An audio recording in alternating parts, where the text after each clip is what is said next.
저희에게 또 오늘 예배의 날 허락해 주시고 하나님 부르신 거룩한 인도하심을 믿음으로 응답하여 주의 전에 모여 예배함으로 영광 돌리게 하심을 감사드립니다. 이 예배드림이 하나님의 영광이요 우리의 신앙의 회복이요 또 믿음의 능력과 은혜를 덧입는 복된 시간 되게 하여 주시옵소서. 예수님의 이름으로 기도합니다. 아멘.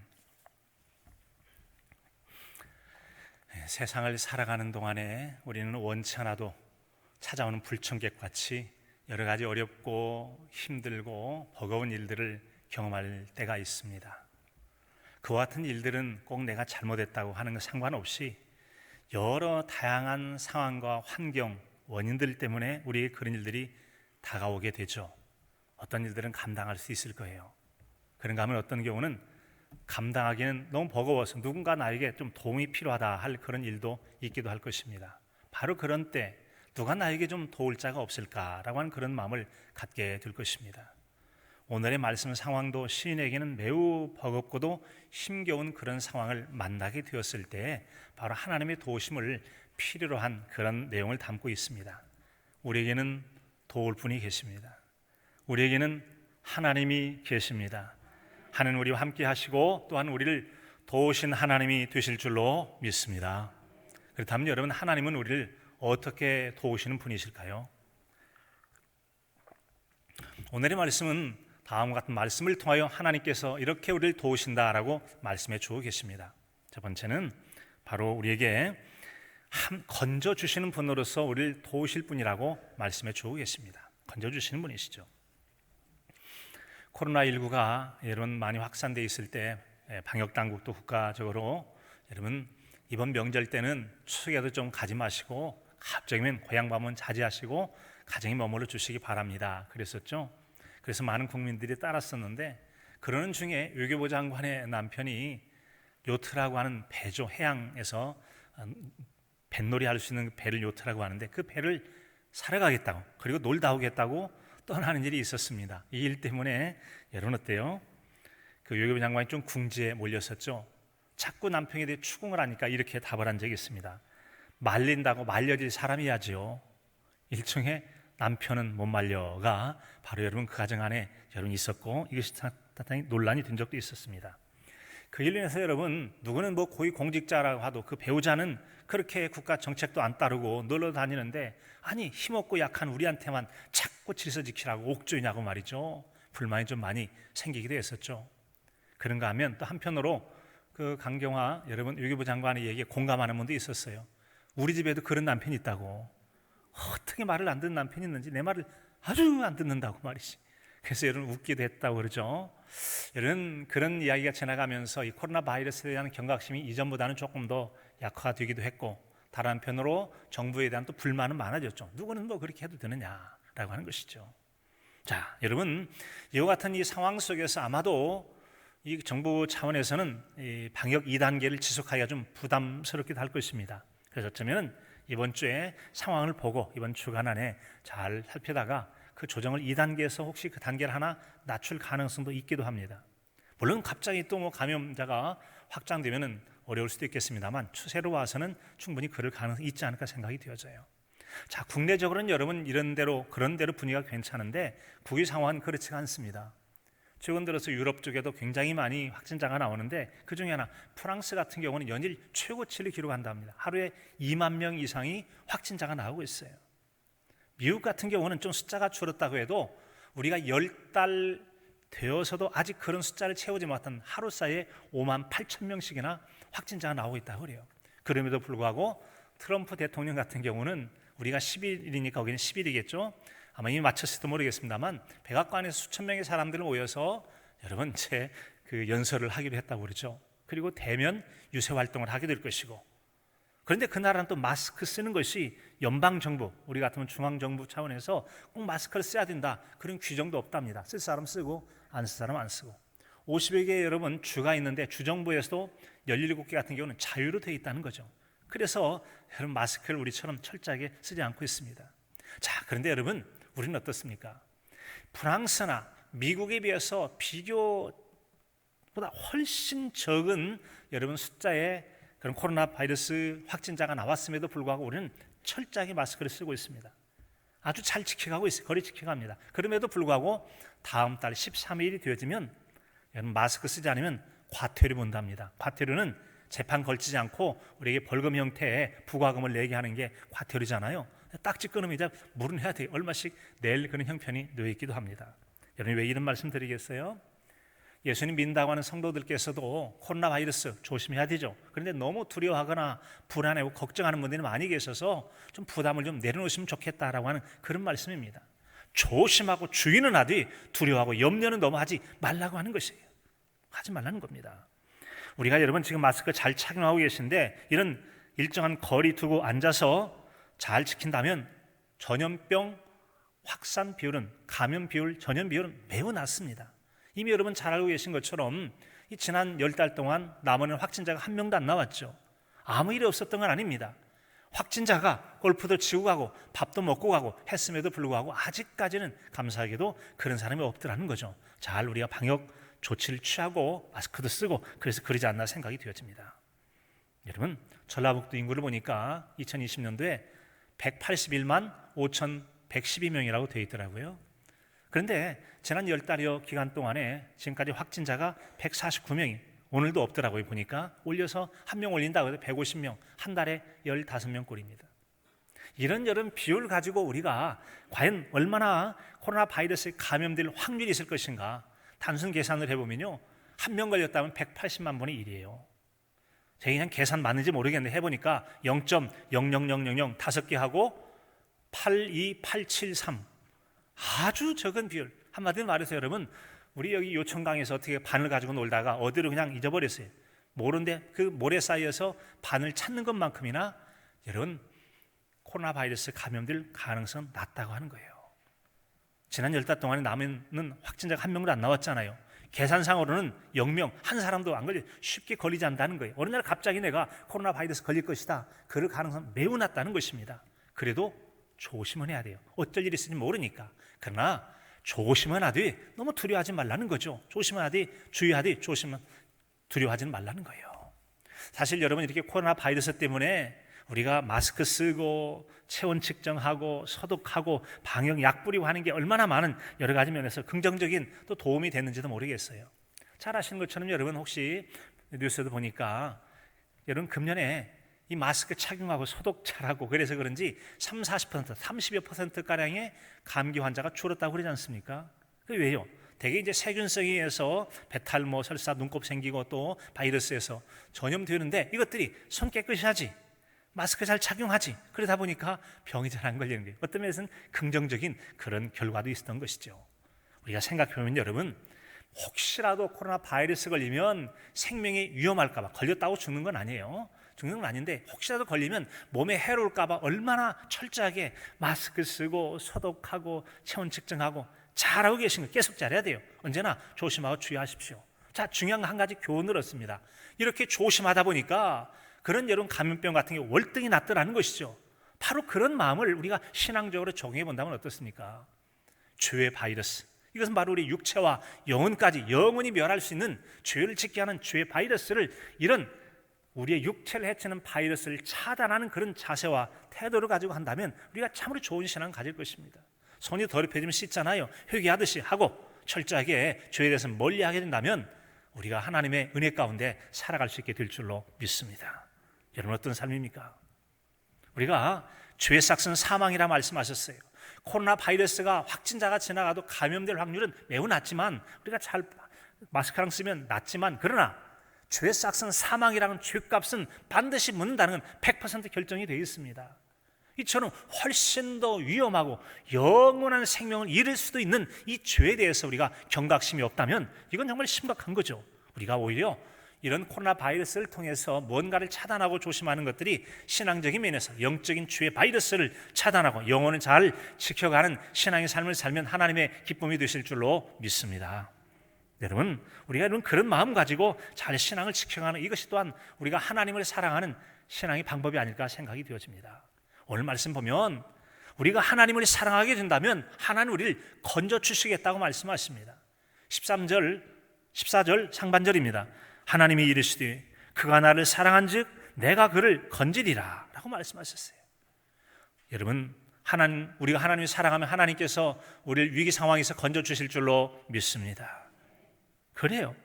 여러분, 지금 이 시인이 이처럼 하나님은 우리를 건져주시는 분이십니다 라고 했던 이 말씀이 편안한 날 한가하게 여유롭게 그냥 한마디 해본 이야기가 아니었습니다. 그 자신이 실제적인 삶의 환경과 여러 여건들이 아주 어렵고 힘들었어요. 오늘 말씀 앞에 나와 있는 그의 곤고하고 곤핍하고 두렵고 참으로 곤란한 그런 상황들을 이렇게 표현해요. 하나님은 어떤 분이신가? 하나님은 피난처요, 요새요, 내가 의뢰하는 하나님이라 라고 말씀하셨어요. 그가 그처럼 하나님을 의뢰하는 그 믿음의 삶의 주변에는 어떤 일이 있었느냐? 이렇게 말해요. 밤에 찾아오는 공포와 낮에 날아드는 화살과 어두울 때 퍼지는 전염병과 밝을 때 닥쳐오는 재앙이다 라고 표현하고 있어요.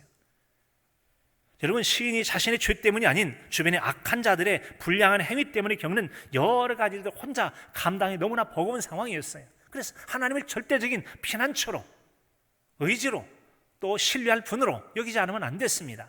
왜인가 하면 끊임없이 낮과 밤의 다양한 위험과 여러 가지 두려운 일들이 밀려왔기 때문에 그런 거죠. 그래서 누가 나에게 좀 도울 자가 안 계십니까? 누가 나 도울 자 안 계신지. 바로 그 도우실 분이 하나님이시라는 거죠. 그래서 그는 여러분 하나님을 향한 사랑의 마음을 놓치지 않고 그분을 견고하게 붙들 때 하나님께서 건지시겠다고 약속해 주신 것입니다. 하나님은 그분을 사랑하는 분을 사랑하시는 인격적인 하나님이신 줄로 믿습니다. 잠언서 8장 17절에 보면 이렇게 말씀합니다. 나를 사랑하는 자들이 나의 사랑을 입으며 라고 했어요. 하나님께서 우리를 인격적으로 대해 주시는 분이시죠. 네, 우리가 여러분 어려울 때 주님은 건져주시고 사랑 베풀어 주신 그런 분이세요. 바로 이 사랑 가운데 놀라운 하나님의 은혜가 있게 되어지는데, 그러기에 하나님께서는 우리에게 정말 하나님을 사랑하는지 사랑을 확인도 하시잖아요. 예수님께서 사망권세 깨뜨리고 부활하신 다음에 갈릴리 해변에서 사랑하는 제자 베드로에게 묻습니다. 네가 나를 사랑하느냐? 3번씩이나 모른다고 했던 제자에게 네가 나를 사랑하느냐? 이 사람보다 나를 더 사랑하느냐? 사람이나 조건이나 물질이나 어떤 인간관계보다 나를 정말 사랑하느냐? 3번씩 물을 때 주님 아시면서 왜 자꾸 물으세요? 내가 주를 사랑한 줄 주님이 다 아십니다. 베드로의 입장이 좀 곤란하게 있겠습니다만 예수님은 제자의 마음을 곤란하게 하려고 하신 건 아니었죠. 그의 마음에 보다도 확실하게 주님을 사랑하는 신앙 고백을 잘 마음을 여러분 견고하게 하고 믿음을 세워주기 위해서 묻고 또 물으셨을 것입니다. 여러분, 이처럼 우리가 하나님을 사랑이 됐을 때 하나님께서 약속하신 대로 영원토록 우리와 함께 하신 우리를 건져주신 은총을 베풀어 주실 줄로 믿습니다. 중요한 것은 우리가 하나님을 사랑한다고 하긴 하지만 그 사랑이 하나님 앞에 느껴지는 게 중요해요. 사랑은 바로 상대성 때문에 그런 겁니다. 내가 누구를 막 사랑한다고 하는데 아이고 그 사람 왜 그래 정말. 사랑이 아니라 귀찮게 하고 껌딱지처럼 스토커처럼 말이죠. 아주 힘들고 두려움과 괴롭힘이 된다면 사랑이 될 수가 없어요. 그 사랑은 잘못된 사랑이거나 옳지 않은 사랑, 상대방은 인정하지 않는 사랑이에요. 이 관점이 우리가 하나님을 향해서도 마찬가지일 수 있습니다. 하나님, 제가 하나님 사랑합니다. 나 그거 사랑으로 여기지 않는다. 그러면 사랑이 안 되는 거예요. 하나님에게 어떻게 하면 사랑이 될 수 있을까? 우리에게 어떻게 하면 하나님을 사랑할지 그 사랑에 대해서 들려주는 말씀이 있잖아요.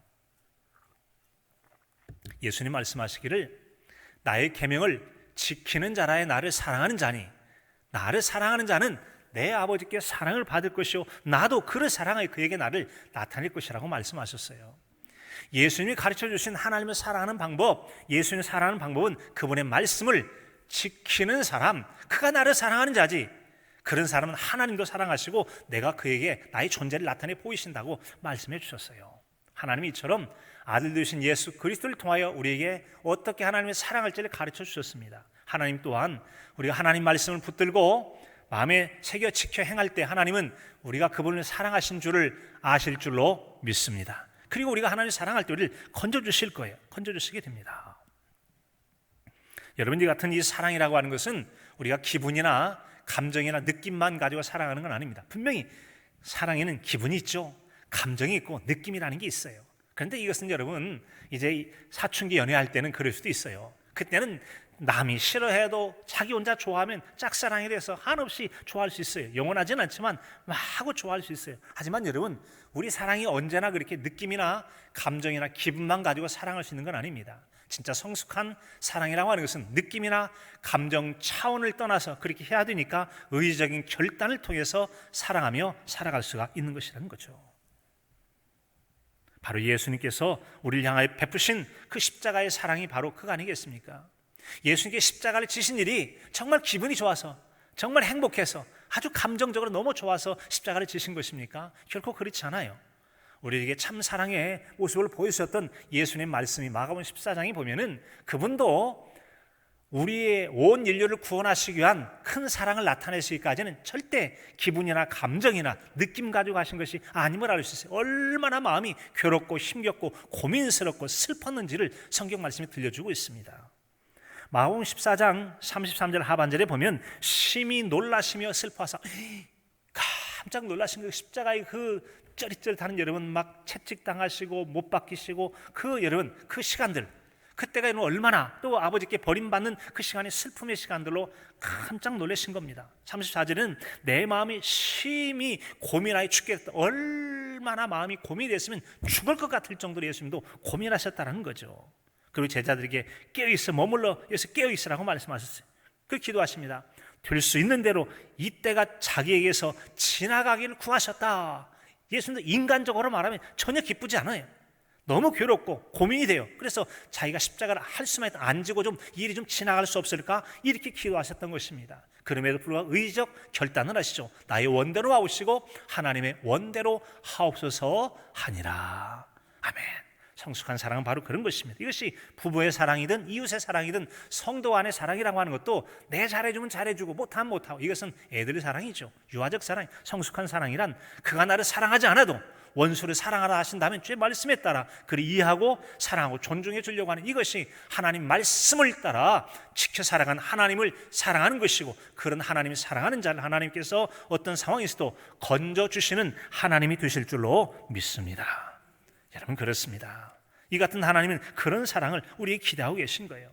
성도들 사이에 있어서도 보이는 바 형제를 사랑하지 않는 자가 보이지 않는 바 하나님을 사랑할 수 없다고 말씀하시면서, 나 사랑한다고 보이는 형제 하나 좀 먼저 사랑해봐. 그러면 내가 날 사랑하는 줄 내가 좀 알아봐 줄게. 예수님께서 그러실 거라는 거죠. 이처럼 우리가 하나님 말씀을 따라 계명을 지킴으로 하나님을 사랑한다고 하는 것은 내 생각, 기분, 감정, 때는 그것들 다 포기하고 때는 희생과 헌신의 마음이 있을 때 하나님의 사랑은, 하나님께 인정하시는 사랑하실 수가 있어요. 어느 날 하나님께 아브라함을 부르십니다. 아브라함, 예, 아들 바쳐라. 예? 아, 예. 여러분, 이제 예쁘게 100세에 낳은 아들을 하나님 바치라니, 정말 하나님 말씀이니까 의지적 결단을 따라 순종하기로 하잖아요. 부인에게 얘기도 않습니다. 부인이 울고불고 난리나 절대로 안 보낸다고 그럴 거예요. 하나님 어쩌 그러시냐고. 그럴까 봐 얘기도 않고 데려가잖아요. 모리아산에 올라갑니다. 그리고는 아들을 바치기로 하죠. 하나님께 드려야 할 때 아브라함아, 아브라함아, 그를 멈추게 하시고 네가 나를 사랑하는 줄 내가 알았다라고 확인하시잖아요. 하나님은 마음을 확인할 예시 절대로 인신제사, 사람을 제물로 드리는 제사를 받는 분이 아니세요. 요구할 분도 아니세요. 믿음을 보시고 그의 마음을 보시고 사랑함을 아셨던 거죠. 그러므로 그 상황에서 건져주시고 그 상황을 극복할 수 있도록 여호와 이레, 하나님께 예배하시다는 양을 예배하여 여러분 하나님께 예배할 수 있도록 인도해 주신 줄로 믿습니다. 요셉, 하나님의 사랑이기 때문에 인간적 유혹에서 철저하게 뿌리치고 그 모함을 받아서 감옥에 들어갔지만 어떻습니까? 끝까지 하나님을 사랑함으로 기꺼이 믿음의 길을 버리지 않고 지켜가면, 이게 바로 하나님을 사랑하는 거예요. 그럼 하나님께서는 오히려 그를 건져주시고 인간적 노력으로 불가능한 높은 자리까지 높여주시는 놀라운 은혜로 건져주시고 높여주신 줄로 믿습니다. 사랑하는 성도는 그렇습니다. 오늘로 우리가 하나님의 사랑하심을 통해서 하나님 어떤 상황 속에서도 건져주시고 귀하게 여기시는 그런 은혜를 누리며 사시는 저와 여러분의 신앙의 삶이 되실 수 있기를 간절함으로 축복합니다.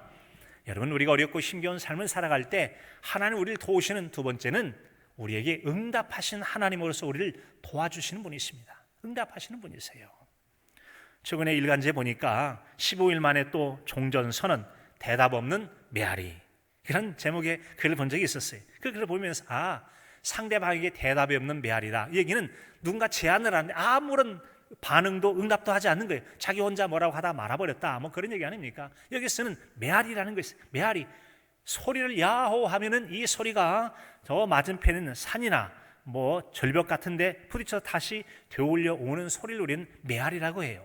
이 같은 여러분, 이 메아리의 인격성을 부여해서 우리는 메아리가 대답한다라고 생각하잖아요.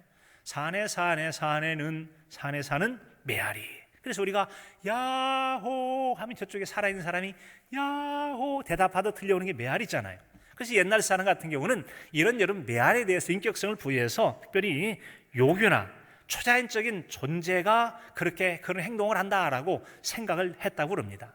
그런가 하면 그리스 신화 같은 경우에는 아주 여러분 수다쟁이 림프, 에코라고 하죠. 에코, 영어도 에코인데 림프라고 하죠. 이 림프라고 하는 건 그리스 신화에 나오는 하위의 여성 신, 이것은 주로 산천이나 초목에 준다는 뭐 팅커벨 하듯이 뭐 그런 게 이제 요정이라고 말하는 그런 거예요. 요정이 아마 그렇게 했다라고 여러분 얘기하고 있잖아요. 말하려는 얘기는 무엇입니까? 살아있는 존재는 반응을 보인다는 겁니다. 살아있는 존재는 응답한다고 하는 것이지요. 그런데 여러분 성경에 보면은 응답하지 못하는 존재인데 사람이 열심히 믿고 있는 대상에 대해서 이렇게 들려줍니다. 바로 시편 115편에 있는 말씀이죠. 우상에 대한 말씀입니다. 4절에 보면은 그들의 우상들은 은과 금이요 사람이 손으로 만든 것이라 입이 있어도 말하지 못하며 눈이 있어도 보지 못하며 귀가 있어도 듣지 못하며 코가 있어도 냄새 맡지 못하며 손이 있어도 만지지 못하며 발이 있어도 걷지도 못하며 목구멍이 있어도 작은 소리도 내지 못하느니라. 여러분, 왜 우상은 대답하지 못할까요? 말하지 못할까요? 응답하지 못할까요? 살아있는 게 아니니까, 생명이 없으니까. 그러면 그는 소리를 내지도 못하고 반응하지 못하고 우리가 그의 기도에도 우리에게 응답을 줄 수 있는 존재가 못 된다라는 겁니다. 못 된다는 거예요. 그런데 하나님은 어떻습니까? 하나님은 살아계신 분이세요. 하나님이 살아계시기 때문에 우리에게 응답하시는 하나님이 되신 줄로 믿습니다. 그 하나님에 대해서 오늘 15절 상반절에 보면 그가 내게 간구하리니 내가 그에게 응답하리라. 같이 봅니다. 하나님은 응답하시는 분이십니다. 아멘. 하나님은 우리에게 여러분 인격적으로 응답해 주시는 분이세요. 사랑하는 자를 건져주시고 간구하는 자의 기도를 들으시고 그 기도에 응답으로 답을 주시는 분이시다고 하는 것이죠. 이처럼 하나님은 우리에게 간구하는 자에게 은혜를 베푸세요. 그런다고 해서 하나님께서 아무에게나 그 소중한 복을 남발하지는 않습니다. 인격적으로 그의 믿음과 상황을 바라보시고 그에게 응답하시는 거예요. 믿음대로 될지어다 하신 것처럼 믿음대로요. 그래서 우리는 우리 응답하시는 인격적인 하나님에 대해서 제대로 간구하고 응답을 받으려면 하나님이 어떤 분이신지를 아는 게 중요합니다. 제대로 알고 그 믿음을 가지고 그분의 이름을 부르며 기도할 때 하나님께서 기쁨으로 우리에게 응답해 주시는 것이죠.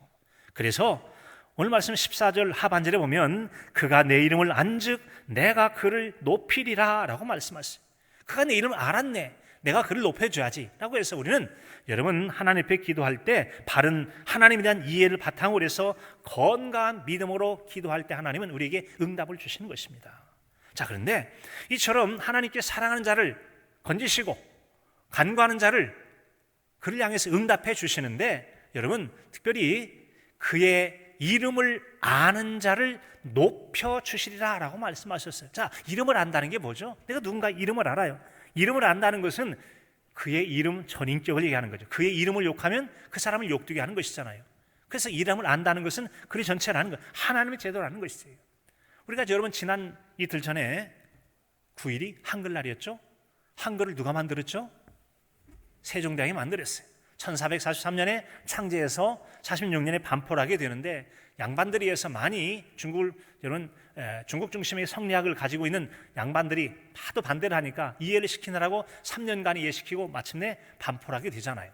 그런데 여러분 이처럼 이 우리가 세종대왕을 안다라고 하는 것은 그는 한국의 가장 위대한 왕 중에 한 분이시다. 한글을 창제했다. 뭐 장영실을 비롯해서 여러 과학자를 통해 많은 발명품을 만들었다. 좋아요. 알고 있는 거죠. 그런데 특별히 이 세종대왕께서 한글을 만드실 때 어떤 마음으로 만드셨는지를 안다면 그의 인격성과 그분을 좀 더 알아가는 게 되어질 겁니다. 이름만 알고 이론적 안보다 그의 마음을 알아가는 기회가 될 거예요.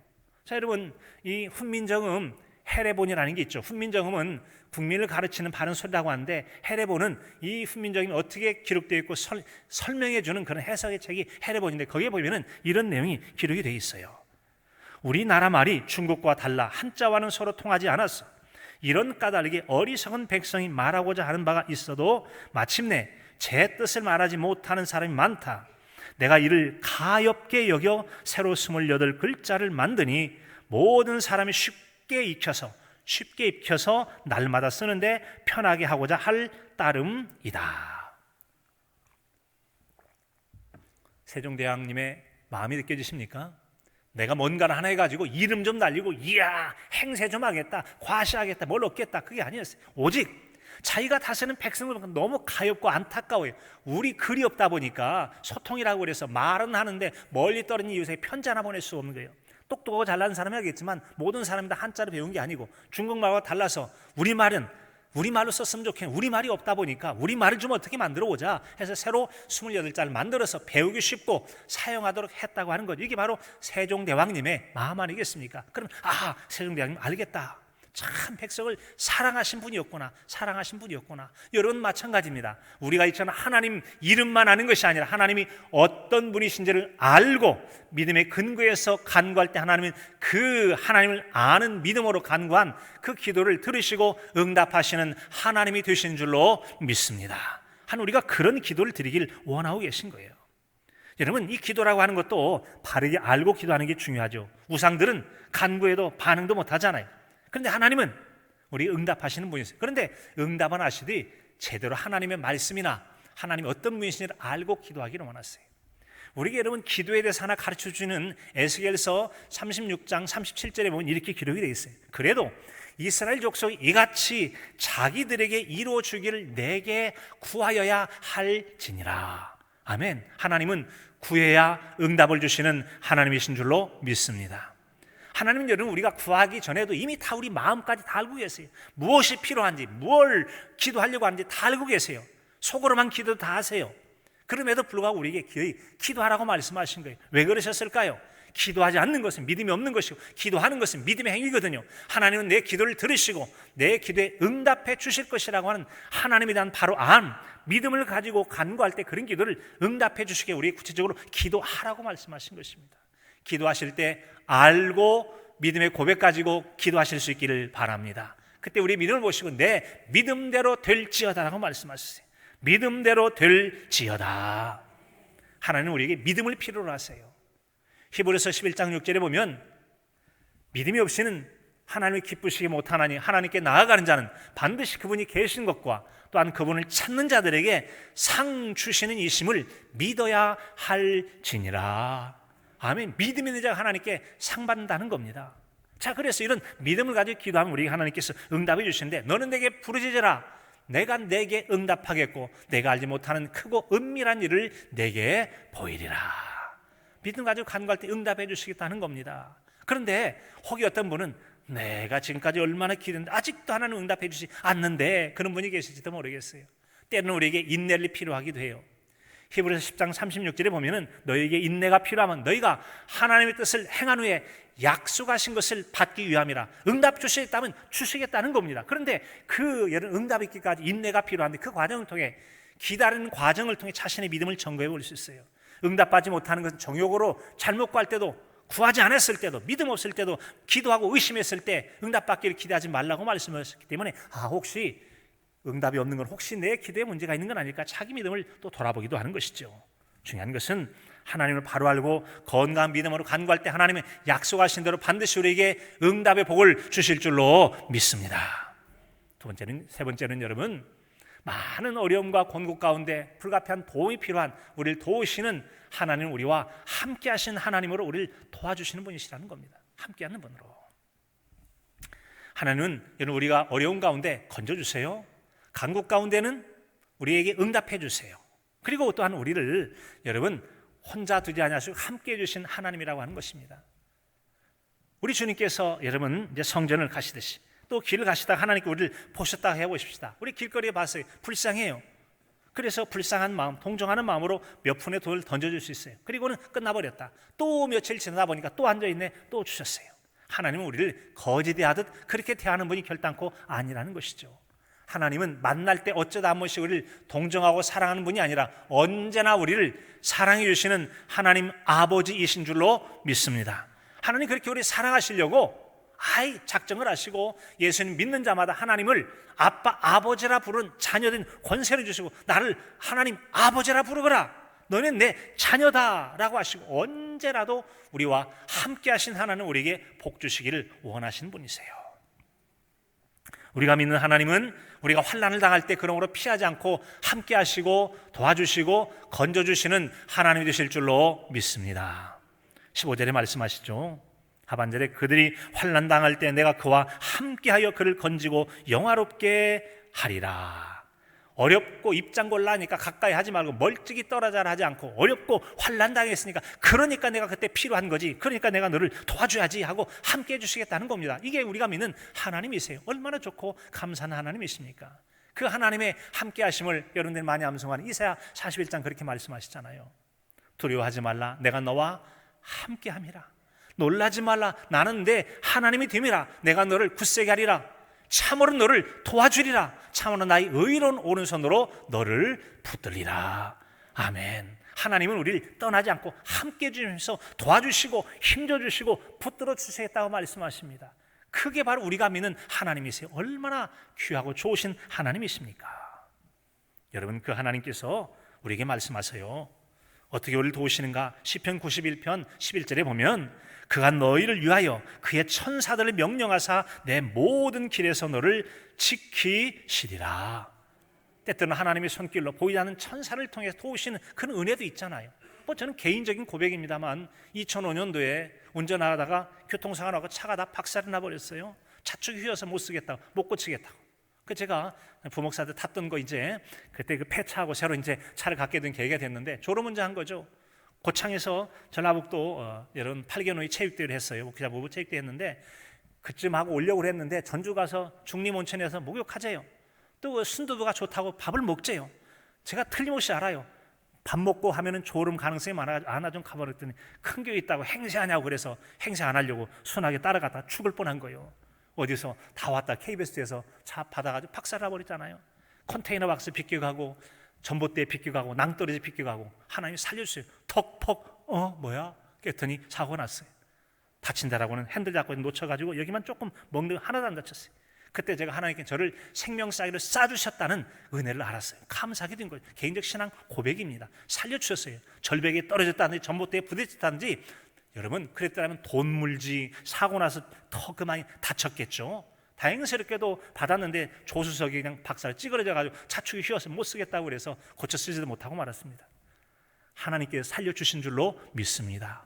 때때로 우리가 알지 못하는 순간에 생명사기로 붙들어 주시니까 살아가는 거 아니겠습니까? 하나님이 함께 해주셔서 그렇게 도와주시는 거예요. 이처럼 하나님의 도우심은 여러분 우리가 꼭 개인적 잘못만은 아니에요. 여러 가지 상황들을 통해서 우리가 어찌 감당할 수 없을 때 해볼 수 있는 것도 있겠지만 못할 때 젖먹이 어린아이가 아무것도 없었을 때 그에게 함께 해주는 엄마 아빠가 그의 모든 것이 되는 것처럼 부족하고 허물 많고 여러 가지 여러분 약한 것이 많은 우리에게 하나님이 함께 해주시면 우리에게 모든 것이 되시는 전능하신 하나님이 되실 줄로 믿습니다. 그 하나님이 함께 해주시면 우리에게는 그분은 보호자요, 공급자요, 인도자요, 교육자요, 또한 동행자가 되어주시는 우리의 모든 것이 다 돼요. 어린아이에게 부모 함께하면 되듯이 하나님 우리 함께 하시면 다 된다고 하는 거예요. 다 된다. 그 하나님의 동행하심은 진정한 우리의 만족이 되어집니다. 그래서 다윗 같은 경우는 시편 23편 1절에서 이렇게 고백합니다. 여호와는 나의 목자시니 내게 부족함이 없으리로다. 아멘. 다른 말씀하면 내가 왕으로 살든 군대에 유능한 장수가 되었다 할지라도 하나님 계시지 않으면 저에게 뭔가 모자라요. 오직 하나님이 함께 계실 때만 제가 부족하면 참된 만족을 느낄 수 있다고 그런 신앙 고백한 거 아니겠습니까? 그렇습니다. 우리의 모든 것이 되시고 우리의 온전한 삶과 참된 만족과 진정한 행복은 하나님 우리와 함께 하실 때 그런 복을 누리게 될 줄로 믿습니다. 그래서 여러분 경건한 신앙인은 그 많은 어떤 소유보다도 더욱 간절히 갈구하는 것은 하나님과 함께한 하나님의 임재 안에 머무는 거예요. 어쩌면 하나님과 함께 머무는 것인가? 지금 우리 교회에서는 이제 숫자 제한이 있어서 예수님 만들기 신앙 훈련하신 분들을 먼저 해서 이제 한 30여 명이 함께 한 교수님과 함께 침묵 훈련해요. 영성 수련을 하고 있는데 여러분 숙제가 이겁니다. 한 주간에 자, 하나님의 임재를 느껴보세요. 침묵하세요. 그리고 하나님의 임재를 누려보세요. 지난 주간 5분, 2분째는 10분. 그게 전부예요. 이론적인 설명 가르쳐주고 한번 기도해보세요. 크게 해요. 뭘 얘기하는 거죠? 하나님이 함께 하시는 걸 느껴보라는 거죠. 하나님이 함께 하심을 느끼게 될 때 불안과 걱정과 염려와 두려움에서 벗어나게 될 줄로 믿습니다. 하나님의 능력을 나타내시면 문제가 해결되고 질병이 치유되고 삶이 회복되어진 역사도 일어나게 될 줄로 믿습니다.